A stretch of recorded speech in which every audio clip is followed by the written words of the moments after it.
আলাইকুম, স্বাগত জানাচ্ছি আরটিভি সকালের সংবাদে। আপনাদের সঙ্গে থাকছি আমি রিদওয়ানা বিনতে জলিল। গণ অভ্যুত্থানের 1 বছর হতে চললেও প্রস্তাবিত সংস্কারের সবকটিতে ঐক্যমত্যে পৌঁছতে পারেনি ফ্যাসিবাদ বিরোধী রাজনৈতিক দলগুলো। তবে জাতীয় স্বার্থে যে বিষয়গুলোতে একমত হওয়া সম্ভব জুলাই সনদের মাধ্যমে তা প্রকাশে কারো আপত্তি নেই। যুক্তিতর্ক উপস্থাপনের মাধ্যমে আসছে নির্বাচনে জনগণের আস্থা অর্জনে ঐক্যমত্যে ভূমিকা রাখতে চায় রাজনৈতিক দলগুলো। আরও জানাচ্ছেন জাহিদ রহমান। ছাত্র জনতার তীব্র আন্দোলনের পর 2024 সালের 5 আগস্ট আওয়ামী লীগ সরকারের পতন ঘটে। এরপর নোবেলজয়ী ডক্টর মোহাম্মদ ইউনূসের নেতৃত্বে গঠিত হয় অন্তর্বর্তী সরকার। জনগণের প্রবল প্রত্যাশার মুখে রাষ্ট্র সংস্কারের লক্ষ্যে 11টি সংস্কার কমিশন গঠন করা হয়। জাতি এবং রাষ্ট্রের স্বার্থে বেশিরভাগ বিষয়ে একমতে পৌঁছতে পারলেও সংবিধান সংস্কার সহ বেশ কিছু গুরুত্বপূর্ণ বিষয়ে রাজনৈতিক দলগুলোর দ্বিমত এখন স্পষ্ট। জুলাই সনদ প্রণয়ন করা হোক, যেখানে এই গণ অভ্যুত্থানের মূল লক্ষ্যসমূহ সুনির্দিষ্ট থাকবে এবং সেগুলো অর্জন করার জন্য পথ নির্দেশ করা থাকবে। এখন কেবল বড় বড় কথা বলে কোনো সংস্কার জনগণের উপরে চাপিয়ে দিলে এটা তো জনগণের কাছে গ্রহণযোগ্য হবে না এবং জনগণের নির্বাচিত সরকারের কাছে গ্রহণযোগ্য হবে না। অনেকগুলো বিষয় আছে যেগুলো বাস্তবতেই বিরোধ থাকতে পারে। সেই বিরোধগুলো এখন সারফেস হয়েছে, আগেও ছিল, কিন্তু আগে এটা সারফেসে আসেনি, এখন এটা সারফেসে আসবে। আমি একটু ভয় পাচ্ছি যে আলোচনার সময় খুব কম হয়ে যাচ্ছে। সময় নিয়ে আলোচনা করলে এটাও হয়তো নিষ্পত্তি হতে পারে। বাস্তবতার বাইরে গিয়ে সংস্কার চাপিয়ে দেওয়া যেমন যৌক্তিক নয়, ঠিক তেমনি জনগণের ম্যান্ডেট নিয়ে আগামীতে সংস্কার প্রক্রিয়া চালিয়ে যেতে চায় রাজনৈতিক দলগুলো। এনসিসি এরকম একটা বডিতে থাকতে হবে, নাহলে প্রধানমন্ত্রীকে ইচ্ছা মতো সব কনস্টিটিউশন বডির হেডকে করবেন নাকি, নিয়োগ দেবেন নাকি, তা তো পারেন না, হওয়া উচিত তাই। এইটাতেও একটা অ্যাডজাস্টমেন্টের ব্যাপার আলোচনার মধ্যে দিয়ে হয়তো আসবে। আর সবশেষে বলবো যে এইটা নিয়ে অত বেশি চিন্তিত নেই, কারণ প্রফেসর ইউনূস তো বলছিলেন যে যতদূর ঐক্যমত হবে ততদূর আমি করবো, যেটা হবে না সেটা পরের জন্য রেখে দেবো, তাই করতে হবে। জনগণও কনফিউজড, রাজনীতি যে আমরা যারা করি আমরাও কনফিউজড। অনেক অনাবশ্যক বিষয় নিয়ে সময় ক্ষেপণ করা হচ্ছে যার কোনো প্রয়োজন নেই। দেশের প্রয়োজন একটা সুষ্ঠু নির্বাচন। সুষ্ঠু নির্বাচনের মাধ্যমে যারা নির্বাচিত হয়ে আসবে তারা জানে কিভাবে দেশ চালাতে হবে, তাদেরকে এত সবক দেওয়ারও কোনো কিছু নেই। শেষ মুহূর্তে জাতীয় ঐক্যমত্য কমিশনের অনুরোধে অমীমাংসিত বিষয়গুলোতে রাজনৈতিক দলগুলো কতটা ছাড় দেয় সেটি এখন দেখার বিষয়। মত বিনিময় করে আমরা একটা ঐক্যমত্যে পৌঁছতে পারবো বলে আশা করি। জাহিদ রহমান, আরটিভি, ঢাকা। ডেঙ্গুর চোখ রাঙানির মধ্যেই করোনার প্রকোপ, এরই মধ্যে শনাক্ত হচ্ছে চিকুনগুনিয়াও। 3 রোগের লক্ষণ প্রায় একই হওয়ায় জনমনে বাড়ছে আতঙ্ক। গত 24 ঘন্টায় দেশে করোনা ভাইরাসে আক্রান্ত হয়ে 3 জনের মৃত্যু হয়েছে। সেই সাথে নমুনা পরীক্ষায় 19 জনের দেহে করোনা শনাক্ত হয়, আর চলতি বছর করোনায় মৃত্যুর সংখ্যা দাঁড়িয়েছে 16 জনে। এদিকে সরকারের স্বাস্থ্য বিভাগ ডেঙ্গু পরিস্থিতি পর্যবেক্ষণে 11 সদস্যের কারিগরি কমিটি গঠন করেছে। গেল 24 ঘন্টায় ডেঙ্গু আক্রান্ত হয়ে আরও 2 জনের মৃত্যু হয়েছে। এ নিয়ে চলতি বছর ডেঙ্গুতে মৃত্যু হলো 34 জনের। এছাড়া একদিনে সর্বোচ্চ 392 রোগী হাসপাতালে ভর্তি হয়েছেন।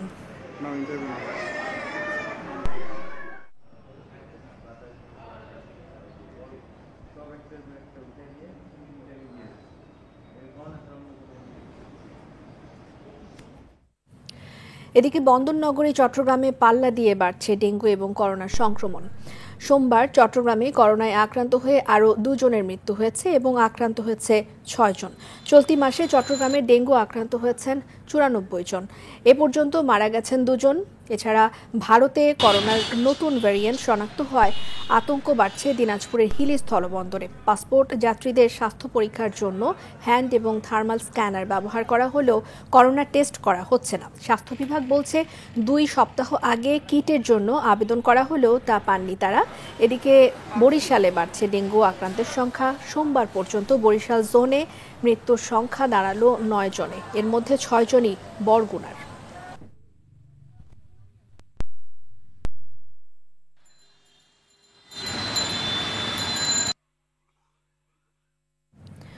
ডেঙ্গু এবং করোনা পরিস্থিতি জানাতে চট্টগ্রাম থেকে সরাসরি যোগ দিচ্ছেন সহকর্মী সাইফুল মাহমুদ। সাইফুল, ডেঙ্গু এবং করোনা নিয়ন্ত্রণে প্রশাসনের উদ্যোগ জানবো, সেই সাথে চিকুনগুনিয়াও দেখা দিয়েছে, সেরকম একটা কিছু আমরা নিউজে পড়ছিলাম, একটু জানাবেন সবকিছু মিলিয়ে। যে রিদওয়ান আসলে যেমনটি বলেছেন, চট্টগ্রামে ডেঙ্গু এবং করোনা একসাথে কিন্তু বেড়ে চলছে। কোনোভাবে যে আসলে এটা নিয়ন্ত্রণ করা যাবে সেটা কিন্তু বোঝা যাচ্ছে না। বিশেষ করে এখানকার সিটি কর্পোরেশন, সিভিল সার্জনের পক্ষ থেকে কিন্তু আসলে বারবার সতর্কতা জারি করা হচ্ছে।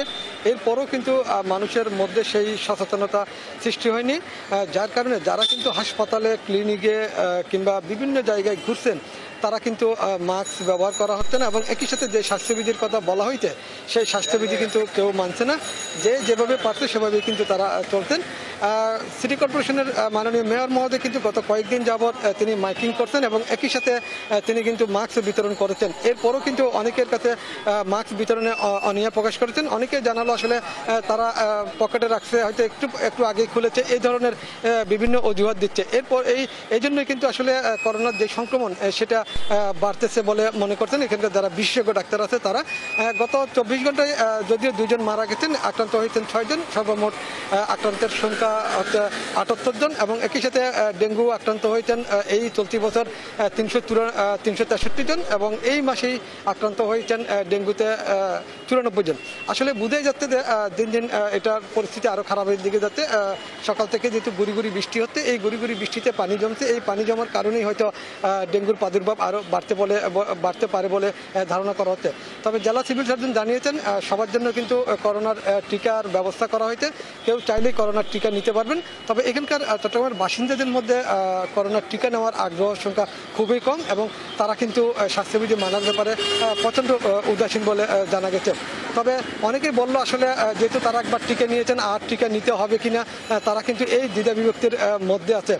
তবে civil surgeon, Chittagong medical college এবং সিটি কর্পোরেশনের যে পরিচালিত হাসপাতালগুলো আছে সেগুলো কিন্তু সম্পূর্ণ প্রস্তুত করা হয়েছে করোনার জন্য, এবং একই সাথে তারা জানিয়েছেন তারা বিভিন্ন হাসপাতালগুলিতে আইসিইউ প্রস্তুত রেখেছেন। তবে যারা ডেঙ্গু আক্রান্ত হচ্ছেন তাদেরকে কিন্তু ডাক্তার আবার চিকুনগুনিয়ার পরীক্ষা দিচ্ছে, তবে ওদেরকে সতর্ক থাকতে বলা হয়েছে ডেঙ্গু এবং চিকুনগুনিয়া থেকে। তাহলে হয়তো এই পরিস্থিতি থেকে কিছুটা হলে মুক্তি পাওয়া যেতে পারে বলে মনে করেন। রিদওয়ানা, এই ছিল আমার কাছে সর্বশেষ সংবাদ। সাইফুল, ধন্যবাদ আপনাকে।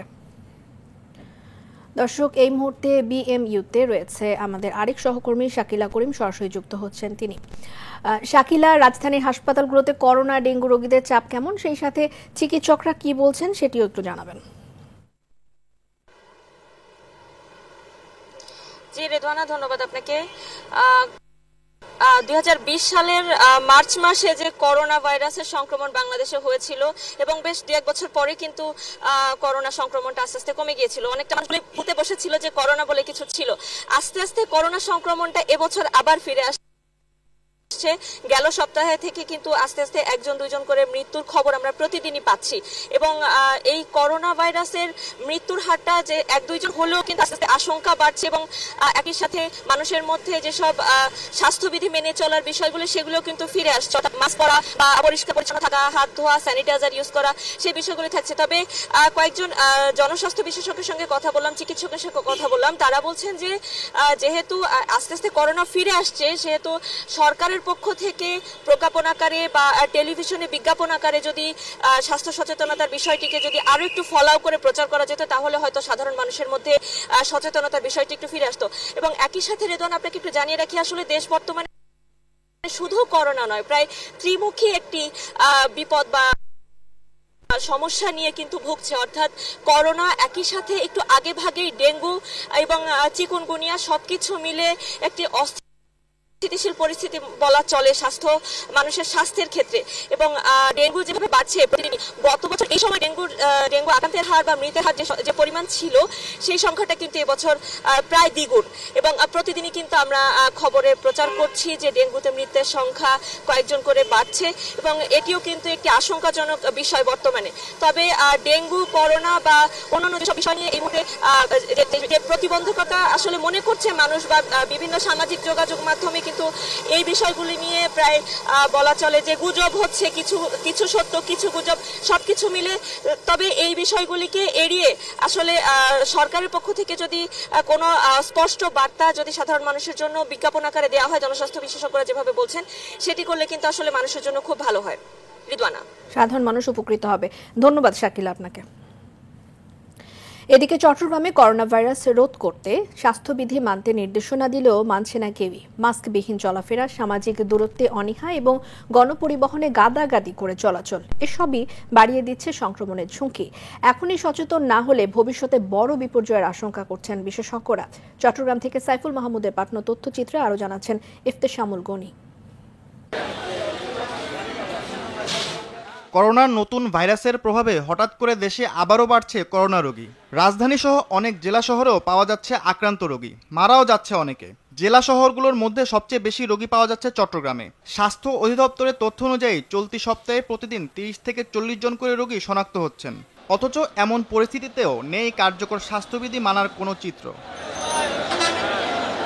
বাজার থেকে গণপরিবহন, প্রতিটি জায়গায় মানুষের ঢল। মাস্ক ব্যবহারে উদাসীনতা, মানছেন না সামাজিক দূরত্ব। স্বাস্থ্যবিধি মানা তো দূরের কথা, অনেকের মুখে রয়েছে করোনা নিয়ে রসিকতা। যারা মনে হয় যে আমি ভ্যাকসিন মেরে গেছি, সরকার যখন দিচ্ছে তারা আর ভয় করতেছে না জিনিসটা। মাস্ক আছে পড়া হয় না, আমরা এখন নামছি তো গাড়ি থেকে, তার কারণে আমাদের মাস্ক লেগে আছে। আমাদের অভ্যাসে পরিণত নাই তো, ওই জন্য হয়তো, কিন্তু সবার হাতে মাস্ক আছে। চট্টগ্রাম সিভিল সার্জন অফিস বলছে সংক্রমণের হার বাড়লেও মানুষ এখন আগের মতো সতর্ক নয়। আমরা উপজেলা পর্যায়ে সব জায়গায় বলেছি আমরা স্বাস্থ্য ঝুঁকি দূর করার জন্য মাস্ক পরিধান করার জন্য আমরা পরামর্শ দিচ্ছি এবং নিরাপদ বজায় রাখা, হ্যান্ড ওয়াশ গুলো ঠিকমতো পরে এবং সতর্ক থাকলেই আমরা বেশি কোভিড নিয়ন্ত্রণ করতে পারবো। নগরীকে নিরাপদ রাখতে চট্টগ্রাম সিটি কর্পোরেশন সচেতনতামূলক কার্যক্রম চালিয়ে যাচ্ছে জানিয়েছে city corporation mayor. Covid Omicron XBB আগের ভেরিয়েন্টগুলোর তুলনায় কিন্তু ভিন্ন এবং বিপজ্জনক। এটি সহজে শনাক্ত হয় না, তাই সবার মাস্ক পরা অত্যন্ত জরুরি। এখানে ডিসি মহোদয়কে আমরা ইনভলভ করছি, তাদের সমস্ত ম্যাজিস্ট্রেসি পাওয়ার তারা এসে ইনভলভ করবে। আমাদের সিটি কর্পোরেশন যেসব ম্যাজিস্ট্রেট আছে তাদেরকে আমরা সে ম্যাজিস্ট্রেসি পাওয়ার তাদের আছে, তারা যে কোনো জায়গায় সেটা করবে। চট্টগ্রামের বর্তমান করোনা পরিস্থিতি নতুন করে সতর্ক হওয়ার বার্তা দিচ্ছে। নিয়মিত মাস্ক পরা, হাত ধোয়া ও ভিড় এড়িয়ে চলাই কমাতে পারে এ সংক্রমণ। ইফতেশামুল গনি, RTV। জাতীয় নাগরিক পার্টির সদস্য সচিব আক্তার হোসেনকে উদ্দেশ্য করে ককটেল নিক্ষেপের প্রতিবাদে ঝটিকা মিছিল এবং বিক্ষোভ করেছে দলটি। মধ্যরাতে রাজধানীর বাংলা মোটর কেন্দ্রীয় কার্যালয় থেকে মিছিলটি বের হয়ে শাহবাগে গিয়ে শেষ হয়। এ সময় দলটির নেতারা বলেন, সোমবার রাত 10:30টার দিকে এই ককটেল বিস্ফোরণের ঘটনা ঘটে। এ সময় এনসিপির 4 নেতা আহত হয়েছেন বলে জানান তারা। এনসিপির সদস্য সচিব বলেন, হামলা করে বিচার এবং সংস্কার কাজ থামানো যাবে না। যারা নিষিদ্ধ হওয়ার পরেও ঝটিকা মিছিল করছে তাদের কঠোর হস্তে দমনের জন্য আইন শৃঙ্খলা বাহিনীর প্রতি আহ্বান জানান। হামলায় জড়িতদের 24 ঘন্টার মধ্যে গ্রেফতারের দাবিও জানায় দলটির নেতারা। আর এই ঘটনায় রাতে রমনা মডেল থানায় অভিযোগ দায়ের করে এনসিপি। এমন বাংলাদেশে আমরা ফেরত যেতে চাই না, যেখানে সুস্থ রাজনীতি করা যাবে না, হুমকির মুখে পড়তে হয়, হামলার মুখে পড়তে হয়। জাতীয় নাগরিক পার্টি এনসিপির অগ্রযাত্রাকে কোন অশুভ শক্তি তারা যদি থামিয়ে দেবার চেষ্টা করে, আমরা তাদেরকে স্পষ্ট করে বলতে চাই, এনসিপির উপরে আক্রমণ করে, ককটেল বিস্ফোরণ করে, গ্রেনেড নিক্ষেপ করে, আমাদের উপরে হামলা করে কোনোভাবেই সংস্কারের কার্যক্রমকে দাবিয়ে রাখা যাবে না। বাজেটের সবচেয়ে বড় চ্যালেঞ্জ হবে রাজস্ব আদায়।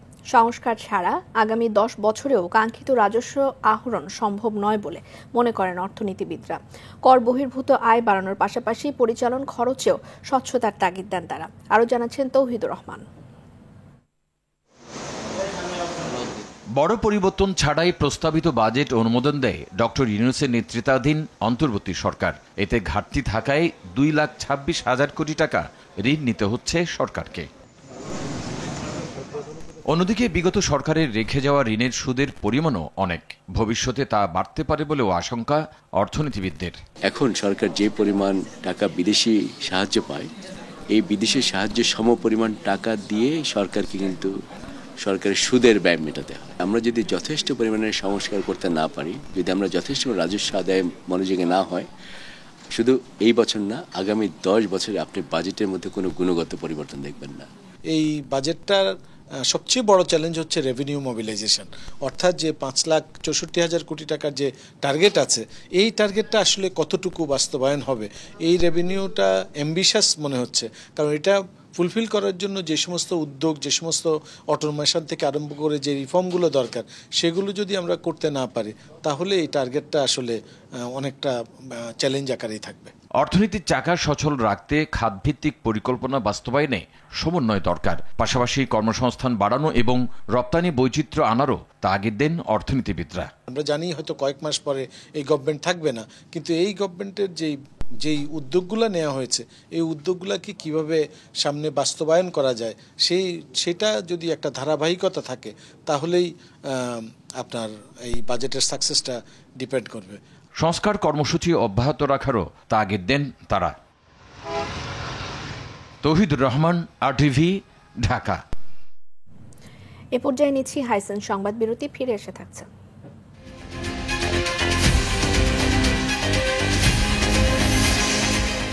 ময়মনসিংহে একের পর এক চুরি, ছিনতাই, চাঁদাবাজি, খুন, নগর জুড়ে আতঙ্ক, নিরাপত্তাহীনতায় সাধারণ মানুষ।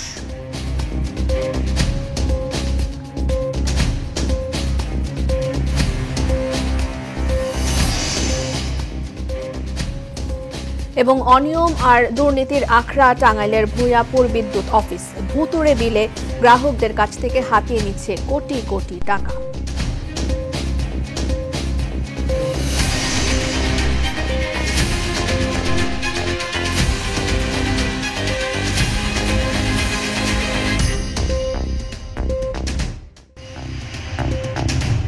বিরতির পর আবার আমন্ত্রণ জানাচ্ছি রিদওয়ানা বিনতে জলিল। ময়মনসিংহে একের পর এক চুরি, ছিনতাই, চাঁদাবাজি এবং খুনের ঘটনায় নগর জুড়ে চরম আতঙ্ক বিরাজ করছে। আইনশৃঙ্খলা পরিস্থিতির ক্রমাগত অবনতিতে সাধারণ মানুষের মাঝে নিরাপত্তাহীনতা বাড়ছে। এসব ঘটনায় প্রশাসনের ভূমিকা নিয়েও প্রশ্ন তুলেছেন অনেকে। অপরাধীদের দীর্ঘমেয়াদী শাস্তি নিশ্চিত না করায় অপরাধের সংখ্যা বাড়ছে বলে জানায় পুলিশ। ময়মনসিংহ থেকে মোজাম্মেল খোকনের পাঠানো তথ্যচিত্রে বিস্তারিত জানাচ্ছেন আব্দুল হামিদ।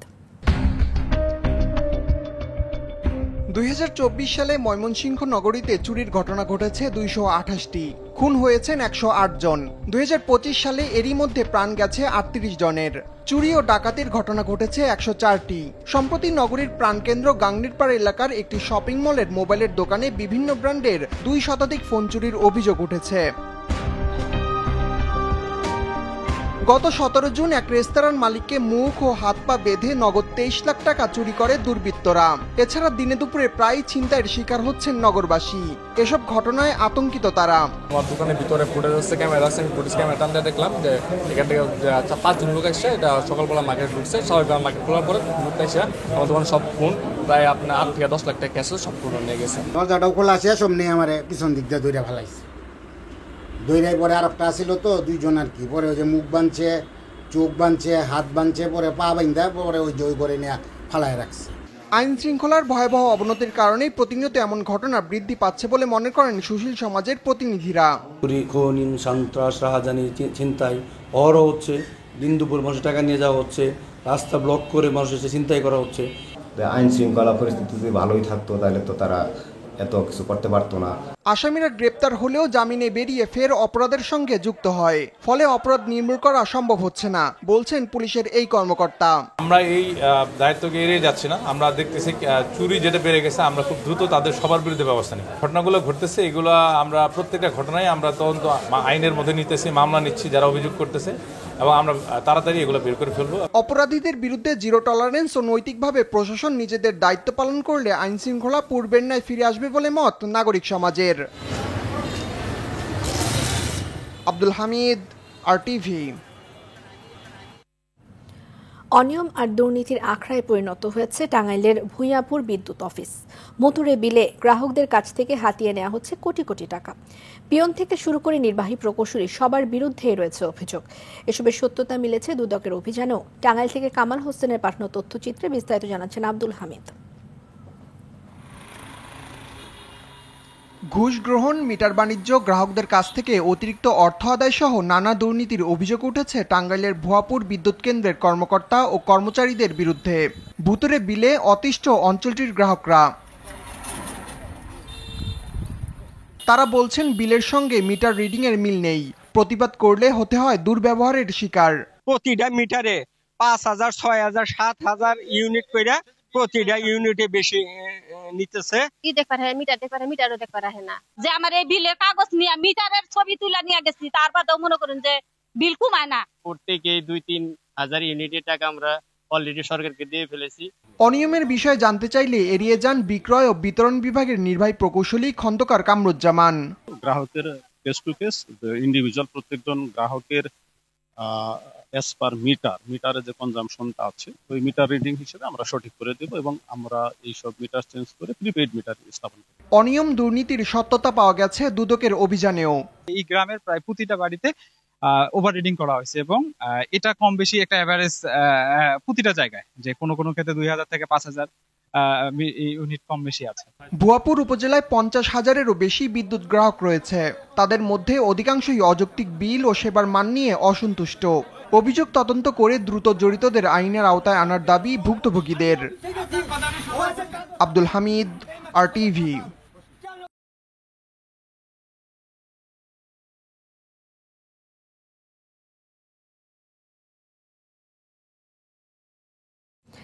খেলার খবর। দেশের আপামর জনসাধারণের সুস্থতায় সাইক্লিং, সুইমিং, ম্যারাথন সহ সারা বছর বিভিন্ন ক্রীড়ার আয়োজন করছে সেনাবাহিনী। ভ্রাতৃত্ববোধ, সম্প্রীতি, একতা এবং শৃঙ্খলার চর্চা করতেই অলিম্পিক ডে রানের আয়োজন। সকালে অলিম্পিক ডে 2025-এর সমাপনী অনুষ্ঠানে এসব কথা বলেন বাংলাদেশ অলিম্পিক অ্যাসোসিয়েশনের সভাপতি ও সেনাবাহিনী প্রধান জেনারেল ওয়াকারুজ্জামান। বলেন, দেশ এবং জাতি হিসেবে সুস্থ থাকতে শারীরিক পরিশ্রমের বিকল্প নেই। স্বাস্থ্য ভালো থাকলে দেশ এবং জাতি ভালো থাকবে, তাই ক্রীড়াকে উৎসাহিত করাই এই আয়োজনের লক্ষ্য। এর আগে বাংলাদেশ শিশু একাডেমি থেকে বেলুন উড়িয়ে অলিম্পিক ডের উদ্বোধন করেন সেনাপ্রধান। পরে শিশু একাডেমি থেকে র্যালি নিয়ে জাতীয় স্টেডিয়ামে অলিম্পিক ডের সমাপনী ঘোষণা করেন তিনি। অলিম্পিক ডের এই ধারণাকে ছড়িয়ে দিতে পারি সারা বাংলাদেশে, তাহলে অবশ্যই আমাদের মধ্যে ভ্রাতৃত্ববোধ, সম্প্রীতি জাগরিত থাকবে। অলিম্পিক অ্যাসোসিয়েশনের পক্ষ থেকে সারা দেশে বিভিন্ন সময় বিভিন্ন ধরনের প্রোগ্রাম করে থাকি। অলরেডি কক্সবাজারে সাইক্লিং করেছি, আমাদের রাঙামাটিতে সুইমিংয়ের প্ল্যান আছে এবং বিভিন্ন বিভাগীয় শহরে ম্যারাথন করে থাকি। সকালের সংবাদ এ পর্যন্তই। মধ্যাহ্নের সংবাদ দুপুর 12টায় দেখার আমন্ত্রণ রইল। ধন্যবাদ সবাইকে।